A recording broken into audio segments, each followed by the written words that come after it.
Unprecedented budget challenges facing our nation's cities and states right now, but one city has met those challenges head-on, becoming a model for fiscal discipline and economic growth, and that city is Oklahoma City, whose mayor, Mick Cornett, joins us now. And before I ask you about how you got Oklahoma City back on track, and you've done a great job with that, I do want to ask you, we had these muni bond hearings today in Washington. A lot of talk about analyst Meredith Whitney's call regarding the muni market. Do you think that it's that bad out there? I know that you work a lot with other mayors, other cities. What's the chatter? A lot of budgets are in big trouble, but as far as failure, I don't see that happening. It's not like the housing crisis. This is fundamentally different because governments can raise taxes. They have opportunities to increase revenue.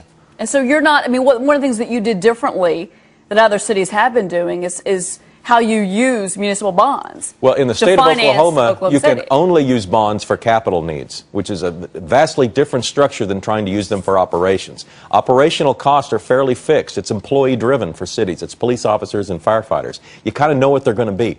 Typically, revenue is fairly consistent, but we've seen these housing prices, values fluctuate so much in Nevada and California and Illinois. That's where the problem becomes. And which you have not had that problem in Oklahoma City. Yeah, that's right. Our real estate prices have been stable and increased, actually. I want to ask you about the pension situation, but I know James has a question for you. So, well, I'm just curious. One of the things that we read about in your bio is what you're doing with the education department in your city, and I wonder if there's anything there that you think can transfer to some of the big cities. Certainly the city we're in right now has some education problems. I wonder if you have any thoughts on that. We pay cash as often as we can. In fact, we had a 7-year sales tax initiative that was passed in 2001 to rebuild the entire inner city school system. Our citizens seem to like the idea of paying with cash as opposed to borrowing. So you're matching income with expenses, which is what any household would do. In this instance, we don't spend the money until we get it. Yeah. And so it actually earns interest and actually increases the size of the pie before we go out and put it for bid. Do you talk to Mayor Bloomberg at all?